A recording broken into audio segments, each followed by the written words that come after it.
I now give the floor to the permanent representative of Pakistan. Thank you, Mr. President. We thank France for convening this emergency briefing at the request of Algeria, supported by Pakistan, China, the Russian Federation, and Somalia.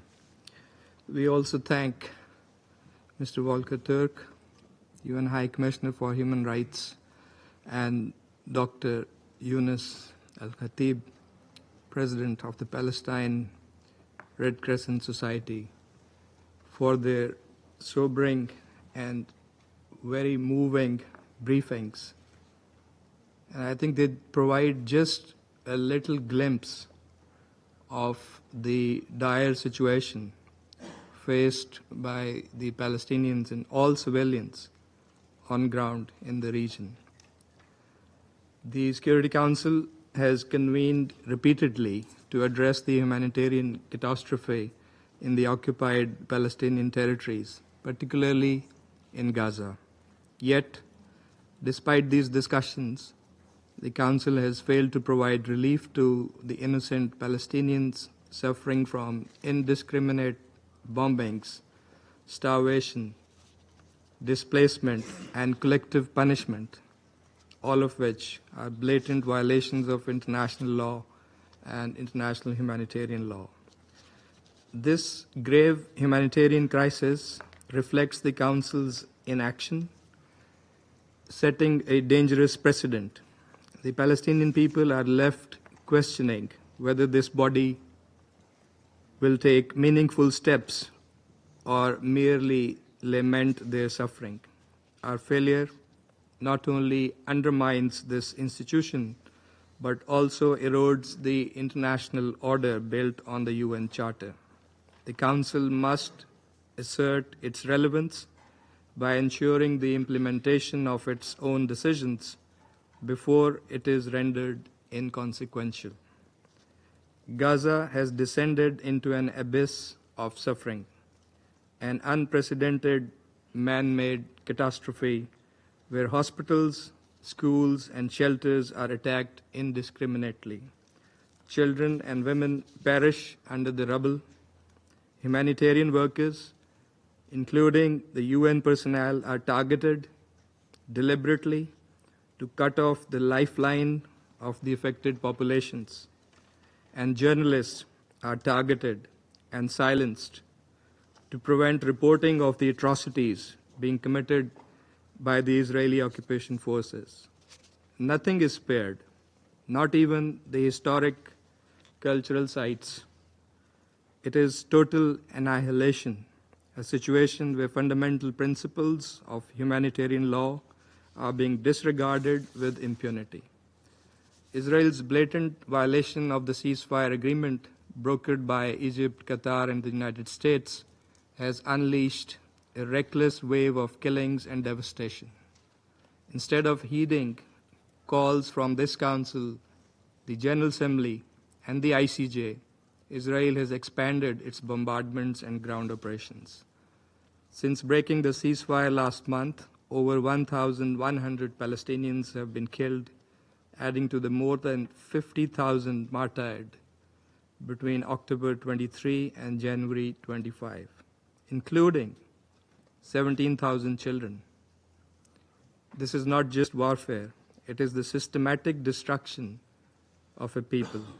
For 1 month, Israel has sealed all border crossings, blocking humanitarian aid.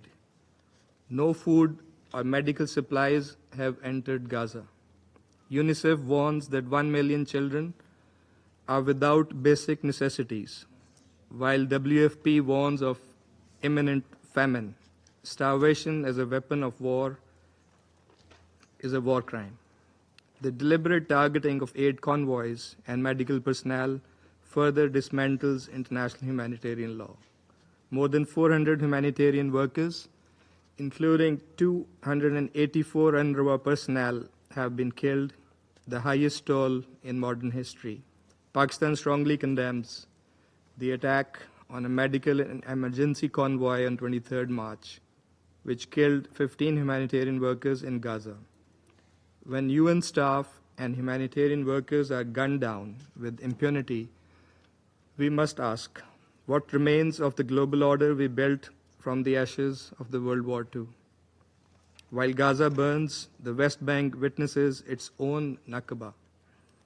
Over 40,000 Palestinians have been driven from their homes, the largest displacement since 1967. 99 lives have been lost since January amid intensifying military raids and settler violence. Israel's intent to permanently colonize and annex the occupied West Bank is alarming and unacceptable. Equally concerning are Israel's plans to seize territory in Gaza, including the establishment of a so-called security corridor. This would constitute a dangerous escalation and a violation of international law. We also condemn the Israeli deliberate violation of Al-Aqsa Mosque's sanctity, an act of provocation and a clear breach of religious freedoms protections under international law. Mr. President, the international community, particularly this Council, must move beyond rhetorical condemnations to concrete action. Pakistan reiterates its calls for, first, an immediate cessation of hostilities, full implementation of the January ceasefire agreement by the parties in all its 3 stages, and that would be in accordance with this Council's Resolution 2735, and an extension of the ceasefire to the West Bank. Second, the immediate lifting of the illegal Israeli blockade to allow full, unconditional, and unimpeded humanitarian access. Starvation must not be allowed to be weaponized. Third, guarantees for the protection of UN staff and aid workers in line with international humanitarian law. In this regard, we would like to reiterate our proposal and call for setting up a global implementation dashboard for Resolution 2730 under the UN auspices. This dashboard would provide real-time public tracking of recording violations, investigations, and their outcomes. There must be accountability for these crimes. There must be an end to impunity. Fourth, prevention of any form of forced displacement of Palestinians from their land or annexation of Palestinian territory. Fifth, we all agree that the 2-state solution remains the only viable path to sustainable peace. There is a clear need to revive a credible and irreversible political process towards that end. The June conference, to be co-chaired by France and Saudi Arabia, will be an important milestone in this regard. Pakistan reaffirms its unwavering support for an independent, sovereign, and contiguous Palestinian state based on the pre-1967 borders, with Al-Quds al-Sharif as its capital. Mr. President, Israel's violations and disregard for international law and the resolutions of this Council also extend beyond Gaza and Palestine to Lebanon and Syria, where we see repeated strikes in violation of the ceasefire, in violation of the Council's resolutions and international law. This is a familiar pattern that we have seen so often over a period of time, challenging this Council and the international community. I think this brings us back to the fundamental fact, a fact that a just and lasting peace in this region is possible only by addressing the root cause, and that is the Israeli occupation of the Arab territories, and this occupation must end. Mr. President, what is happening before our eyes is a travesty. It is simply unacceptable. The Council must act. We cannot be part of a body that remains a mere spectator and does nothing. We refuse to be part of this moral bankruptcy and what our Slovenian colleague referred to as erosion of humanity. We are at a crossroads. We clearly see from one side the occupying power, deliberate attempts to sabotage the hard-won ceasefire, to undermine the Gaza reconstruction plan endorsed by the Arab and the OIC summit, and welcomed by the international community, and an attempt to sabotage the efforts to revive the peace process for the realization of a two-state solution. Yet, the rest of the international community is clearly on the other side. It is clearly in support of peace, in support of ceasefire, in support of humanitarian assistance, and stands fully behind.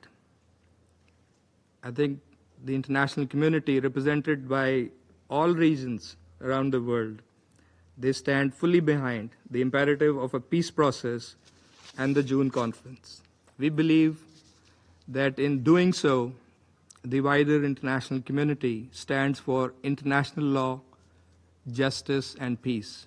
I think as members of this council, it is our collective responsibility to translate the will of the international community into concrete actions, to finally move towards a just and durable peace in the region, and that is in the interest of all sides. Thank you very much.